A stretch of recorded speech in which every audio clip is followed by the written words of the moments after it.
Oke, Assalamualaikum warahmatullahi wabarakatuh. Selamat berjumpa kembali sahabat tani Indonesia. Salam sukses selalu, maju terus petani-petani Indonesia. Tetap semangat, tetap rawat tanamannya. Walaupun harga belum bersahabat, rezeki kita sudah diatur, tidak akan pernah tertukar. Jadi yang penting semangat terus sahabat tani Indonesia. Bersama saya hari ini dalam channel Sisi Lain Tumbuhan Cabai. Hari ini kita akan membahas berdasarkan sepengalaman saya, sepemahaman saya, sepengetahuan saya dalam referensi yang saya baca dan yang sudah saya praktekkan. Maka di sini saya akan berbagi konsep ilmu pengetahuan versi saya, channel Sisi Lain Tumbuhan Cabai, petani Gayo Aceh. Nah, petani Gayo Aceh sekarang kalau cabai Aceh sudah panen, nah, kemungkinan goyang dunia percabean kan begitu. Karena saking luasnya, saking banyaknya petani-petani cabai di Tanah Gayo dan Aceh itu. Jadi hari ini kita akan membahas apa rahasia dan konsep-konsep dari pembuat bedengan atau lahan itu. Yang pertama, petani itu bisa berhasil, bisa tanamannya bagus, baik, apabila sebenarnya dasar, pondasi di situ. Rumah tanpa dasar kan nggak kuat. Jadi kembali dalam bertani cabai itu apa sih dasarnya? Yang pertama dasarnya adalah ilmu itu sendiri. Dasar yang pertama itu adalah ilmunya, pengetahuan. Tentang apa? Tentu tentang tanaman cabai itu. Mulai dari konsep ilmu pengetahuan tentang pencarian benihnya, pengolahan lahannya, pemberian pupuk dasarnya, pemberian mikrobanya, penutupan pupuk-pupuk dasarnya itu, insektisidanya, fungisidanya, JPT-nya, JAT-nya, penyempraiannya, pengecorannya, pemupukannya. Itulah konsep-konsep dalam bertani cabai itu. Itu pertama versi saya yang sudah saya sampaikan, yang sudah saya alami, yang sudah saya praktekkan, alhamdulillah berhasil. Nah, berhasilnya di mana? Terbuktinya berhasil di tanaman kaliber saya berhasil. Di tanaman cabai ortui saya berhasil. Di tanaman cabai rawit saya berhasil. Itu buktinya setelah saya observasi dan saya eksperimen tanaman cabai itu berdasarkan teori saya. Itu alhamdulillah sudah banyak perubahan-perubahan di situ. Itu maka saya katakan konsep saya dari Tanah Gayo itu, channel Sisi Lain Tumbuhan Cabai, konsep dari pertanian cabai itu bisa sukses. Pertama, landasan dasarnya itu ilmu pengetahuan yang pertama ya. Kalau kita tanpa ilmu pengetahuan, kita tentu susah untuk berhasil dalam bertani cabai.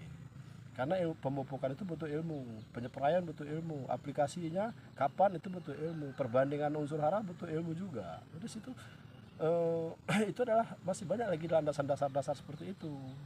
Bagi yang petani pemula, pelajari terus itu, insya Allah akan sukses pada waktunya. Jadi banyak orang gagal itu, banyak orang berhasil itu belajar dari sebuah kegagalan. Jadi kita sekali, dua kali, tiga kali gagal itu biasa itu. Yang namanya berjuang itu pasti banyak tantangan dan hambatan. Tapi kita jangan pernah dengan menyerah dengan tantangan dan hambatan dan ujian itu. Jangan pernah menyerah. Pantang berhenti sebelum berhasil itu. Oke. Jadi konsepnya di situ, kalau mau tanaman cabai bagus, itu yang pertama pembuatan bedengan itu dulu. Pembuatan bedengan cabai itu, pembuatan bedengan cabai itu sangat menentukan keberhasilan tanaman cabai. Waktu kita membuat bedengan itu, usahakan nanti kalau kita belum menanam cabai ya, itu rumput-rumputnya itu, rumput-rumput yang kita itu ditanam. Kenapa harus ditanam? Supaya menjadi humus, kompos, pupuk untuk tanaman cabai kita. Itulah salah satu konsep sehingga tanaman cabai itu bisa bagus karena banyaknya kompos, humus, pupuk, unsur hara yang ada pada lahan kita itu kumpulkan di bedengannya itu, tarik ke tengahnya, ditanam. Itu satu konsep. Tapi jadi humus dulu, jangan sampai nggak jadi humus udah kita tanam cabainya, itu berbahaya, justru itu berbahaya. Jadi itu hati-hati, kita tanam dulu rumputnya sudah menjadi fermentasi di situ, proses menjadi komposnya sudah jadi, baru di situ waktu kita menanam nanti. Jangan begitu tanam rumput langsung tanam masam nanti dia. Nanti akan perubahan-perubahan yang berbahaya bagi tanaman cabai kita di situ. Ada gas-gas yang berbahaya ya dalam proses perubahan itu. Maka yang belum jadi itu tetap bahaya. Kohe yang belum jadi berbahaya bagi tanaman. kompos yang belum jadi berbahaya bagi tanaman. Jadi itu hati-hati dengan itu. Yang dalam pembuatan pengolahan itu perbanyak di situ kompos-kompos itu, sampah-sampah itu. Yang kedua, kita bantu dengan memberikan pupuk. Pupuk apa? Pupuk dasar. Pupuk dasar itu usahakan yang banyak fosfatnya lah. Karena sifat fosfat itu slow release, lama dia diserap oleh tanaman. Jadi kalau kita berikan di kocoran dia terlambat. Butuh waktu lama dia untuk memproses fosfat itu.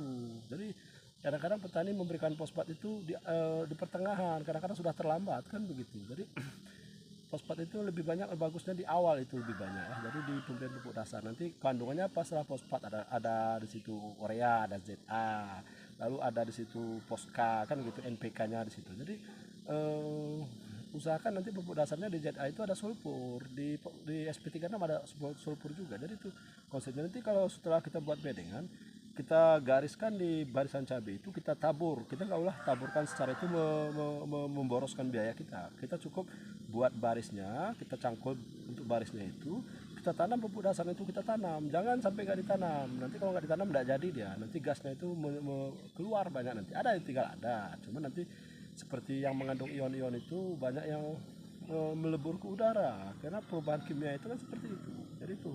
Jadi nggak sempat dihisap oleh tanaman, dia udah keburu keluar atau keburu turun ke bawah begitu dia. Jadi itu konsepnya yang bagus itu ditanam. Setelah ditanam berapa hari baru boleh ditanam kan begitu kembali. Jangan coba-coba nanam seminggu setelah pupuk dasar, itu panas. Nanti yang menanam seminggu itu pasti banyak mengeluh, cabai saya banyak mati pak, kenapa pak? Karena kita buru-buru setelah kita tanam itu, langsung kita setelah kita pupuk dasar langsung kita tanam, justru bahaya sekali itu. Jadi petani Bami beres. Oh. Grilan. Gerolok. Pitopora. Nah, pitopora ya. Pitopora. Nak tipu, fungisida nak tipu, kegera tridium. Semprot. Layu ya ditoyo kah? Maya anu ta, anak kopsit, bakterisida waktu. Maya semprot ka toyo cor. Wan TikTok kuang lengkap ya. Wan TikTok kuang lengkap. Karena selain tumbuhan cabai ya, kemari Jakarta, di Bandung belajar dekat-dekat nih kiri. Ini tulip cara-cara cara nuwaknya pencegahan nih kah? Lebih gampang maksudnya. Karena fungisida tridium nih, boro manuna orang bakterisida kopset nurdok nih, tembaga bahan aktif ya. Coron ke batangnya ke sekonawa. Halo, kenapa Evelyn? Aran main campuri.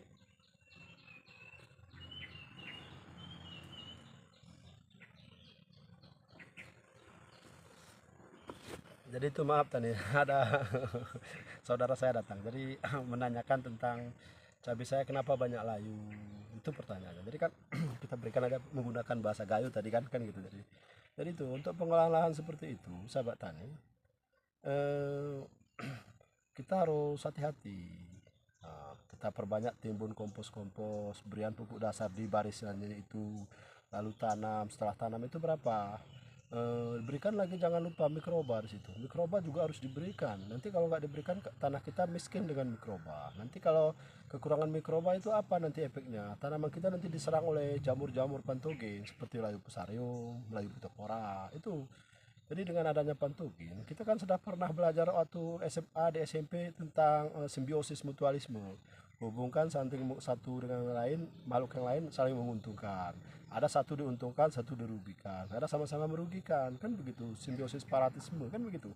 Jadi kita belajar dari situ, itu sebenarnya adalah pembelajaran yang sangat berharga. Jadi kalau mikroba kita banyak di situ, mikroba baiknya, mikroba jahatnya akan kalah di situ. Jadi di situ, mikroba jahatnya itu bermasalahnya dia makanan dia cabai kita, akar tanaman cabai kita, batang cabai kita, buah cabai kita, daun cabai kita.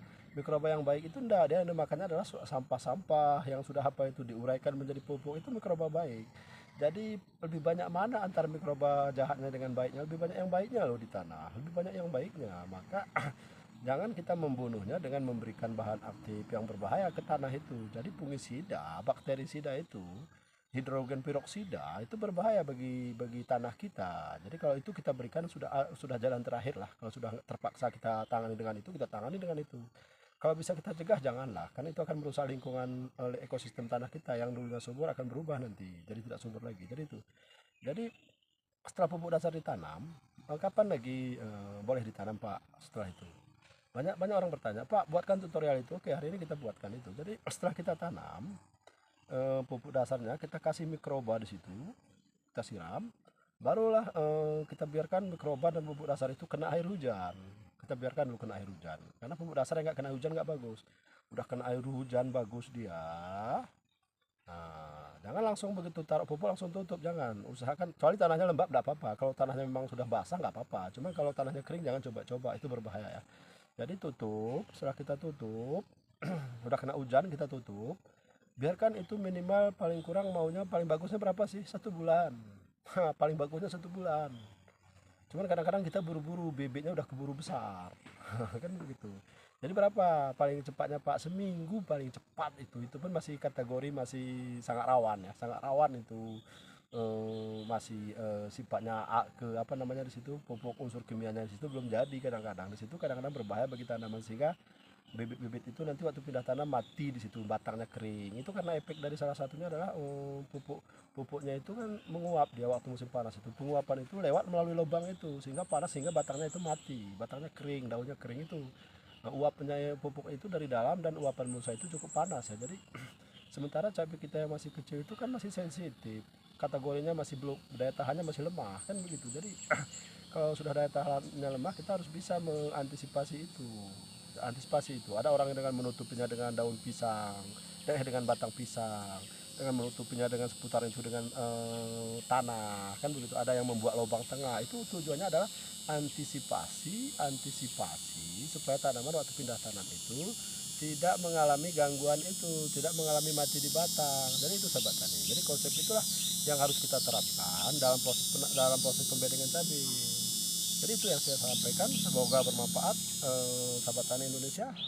Semoga bermanfaat, semoga berguna apa yang saya sampaikan. Setuju dengan pendapat saya, ya silakan. Enggak setuju, ya silakan. Jadi kita tidak pernah memaksa siapapun, tidak. Dan tidak untuk mengajari senior-senior kami dan guru-guru kami, tidak. Kita hanya menyampaikan konsep saya itu berdasarkan pengalaman saya, sepemahaman saya, tanpa bermunafik dalam konsep itu. Nah, nanti lain perkataan, lain perbuatan itu munafik namanya. Itu munafik, orang-orang yang munafik. Jadi kita tidak seperti itu orangnya ya. Jadi apa yang saya sampaikan itu pupuknya dasarnya apa saja, ZA, Urea, SP36, lalu apa? Posca. Itu kan murah sekali, cuma 60 kilo per 1000 batang yang saya pakai konsep itu. Alhamdulillah bagus, berhasil. Jadi itu aja yang saya sampaikan hari ini. Salam dari channel Sisilan Tumbuhan Cabai, salam dari Tanah Gayo. Semoga maju terus petani Indonesia. Salam untuk petani Indonesia, sukses dan maju terus. Assalamualaikum warahmatullahi wabarakatuh.